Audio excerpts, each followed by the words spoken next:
is Benji Cole, son of Al Cole from CBS Radio and host of the syndicated talk show, People of Distinction. A talk that gives you an in-depth view of some of the most dynamic, intelligent, and successful people on the planet. Run to our website, alcoleenterprises.com for more info.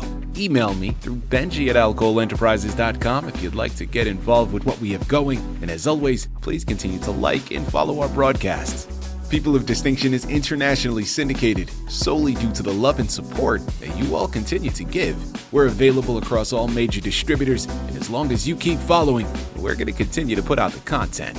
Now sit back and strap in, because on the line with us today, we have the impressive Burton A. Weiss. And we're going to be discussing Burton's amazing book, Natural Behavior: The Evolution of Behavior in Humans and Animals Using Comparative Psychology in Behavioral Biology. And that's available for purchase through Amazon, Barnes & Noble, and a whole host of other places, man. I'm telling you, type it into a search bar, and you're going to be greeted with all of it. Before we go any further, I want to take this opportunity and point out the fact that Burton was brought to us by one of the best publishing firms in the business, Citi of Books. So for my writers out there who have gone through their process, and now you need some assistance moving that masterpiece you developed, man, look no further than Citi of Books, people, because they're one of the best movers in the business. Head on over to citiofbooks.com and gather all of the ways that their fantastic team is going to help you do just that. Listen, it is a true pleasure to have Burton here on the line.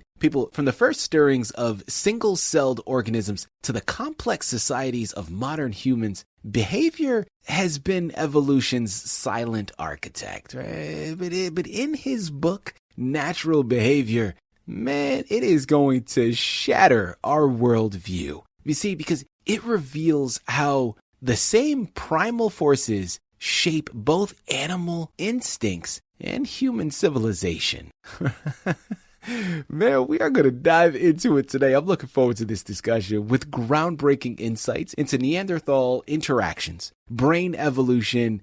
This book rewrites what we thought we knew about survival, science, and even spirituality. It's going to have you questioning things, man, like what if everything we consider uniquely human is just another thread in nature's grand tapestry? Sit back and strap in. Have your notebooks ready, because Burton's definitely going to be giving us an education. And by the time we've concluded, you're going to run and purchase copies for yourself. Burton, first and foremost, welcome to People of Distinction. And thank you very much for being a guest. How are you doing today, sir?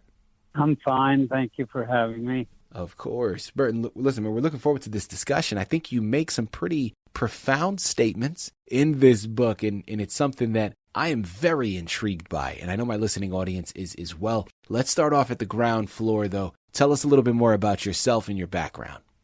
Okay.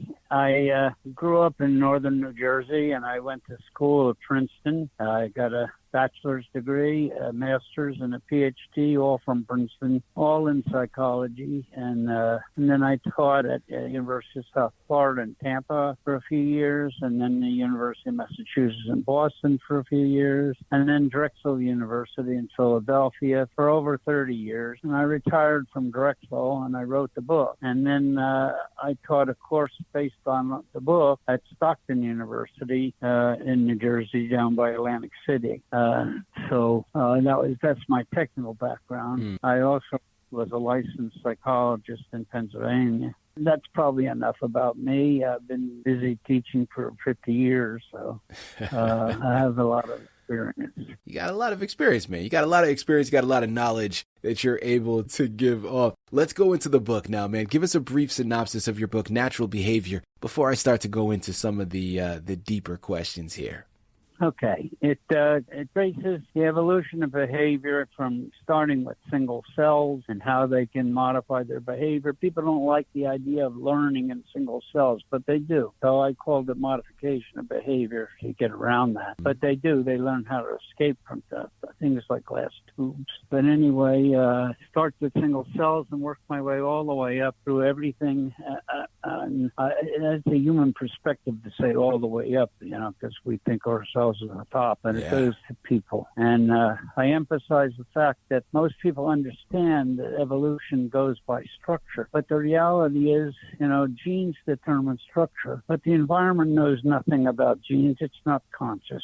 And the environment knows nothing about structure. It's not conscious. So what really interacts with the natural selection is the behavior of an organism. The genes determine structure determines behavior, and then behavior through reproduction determines the genes of the next generation. So it's a cycle, but where selection works is on behavior. So it's really behavior that's central. And we're used to tracing evolution by fossil structures, but behavior dies with the animal, so we can't do it by behavior so easily. But if we could dig up behavior the way we dig up fossil structure, we could trace the behavior of the evolution of behavior of life by behavior just as easily, but we can't dig it up. So I review behavior of different organisms and try and build the whole picture from that. And there are a lot of things that people don't understand, or they think they do.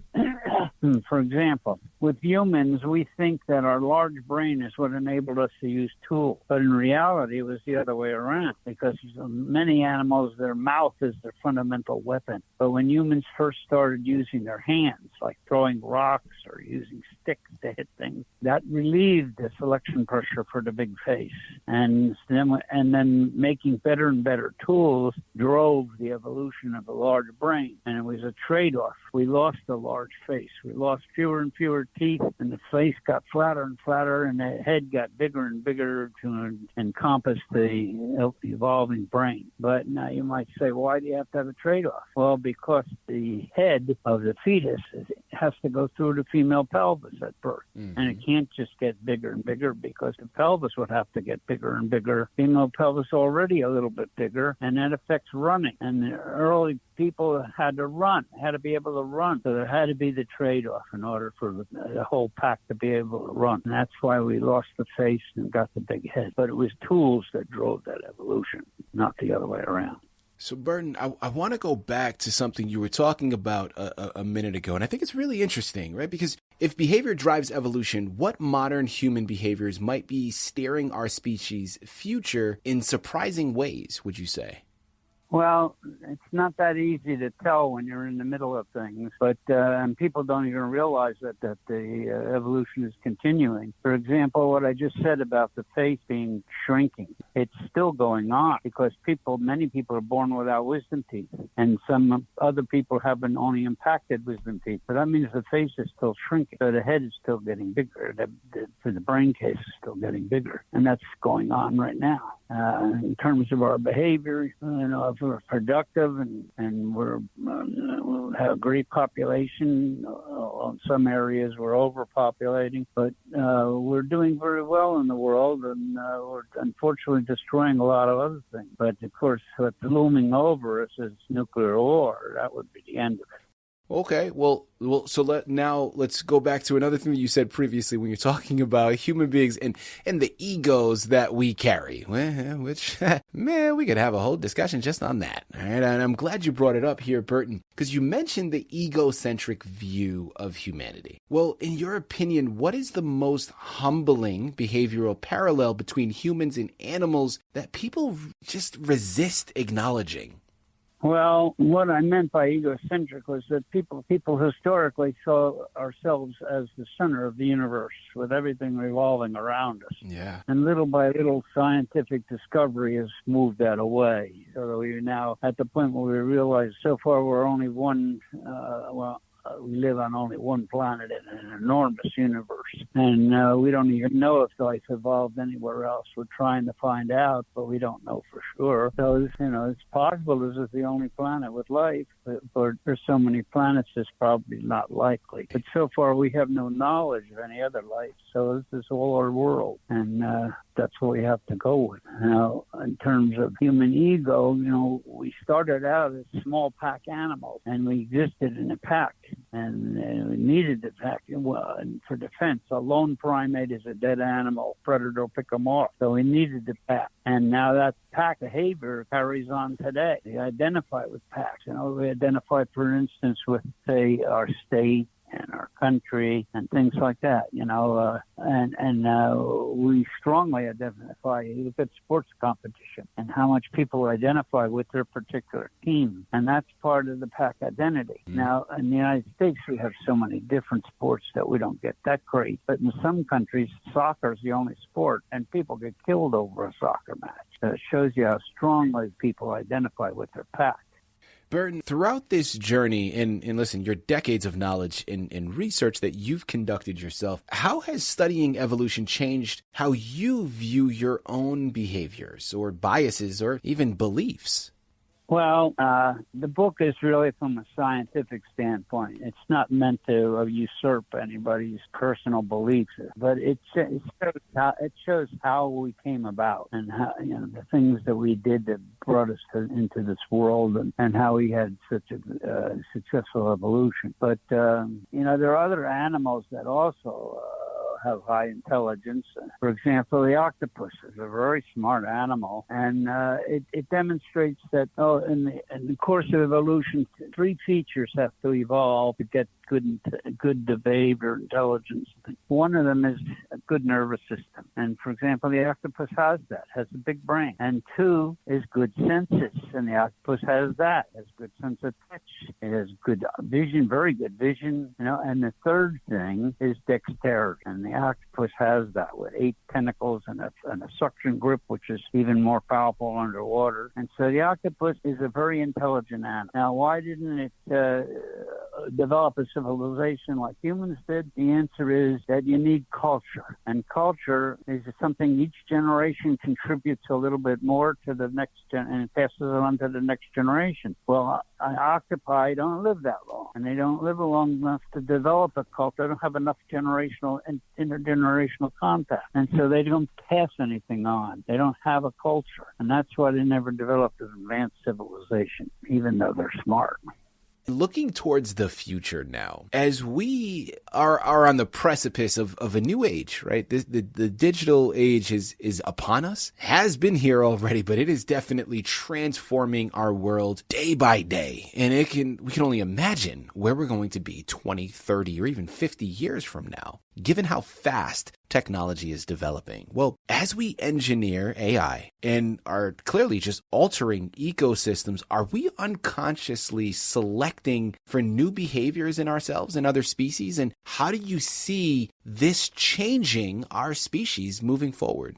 Well, nobody can see the future. Of course. We look at what we've done in the past with all our inventions and our progress, and things like we barely had flight for over 100 years, and all the things going on now. And we still have revolutions like the cell phones are a major revolution, and I remember the old wall phones, and we make progress, but also there's the other side of the picture, and that is we can turn to use the progress for bad things. Like the last century had enormous wars, and many people died, and a lot of destruction, and we're always on the verge of that. And if we turn to that kind of use of technology, then we're in trouble. But otherwise, technology's been helping us. We've been advancing in our understanding of the world and our medicine, and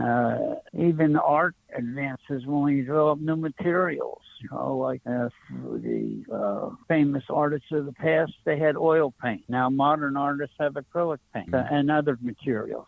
So everything advances, but we still have that dark shadow over us that we can turn to do bad things. A knife can make nice kitchen food, cut it up nice and make dinner, or a knife can stab somebody and kill them. So it depends on what the future is going to hold for us. If we go off the edge and have a major nuclear war or something, then we may be finished.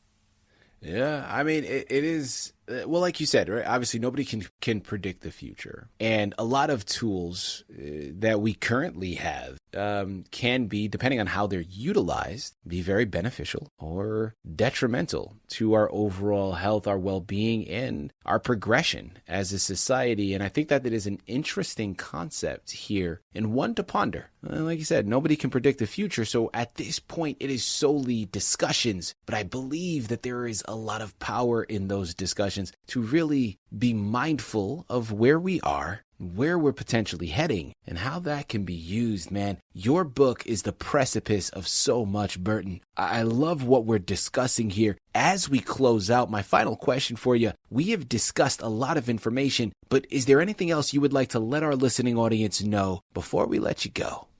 Well, I tried to show in the book how different organisms evolved differently and how many of them became great successes. You know, for example, there are species that became great successes in this world that we rarely notice, like ants. There are hundreds of species of ants, and some of them become extremely successful, and they're doing very well.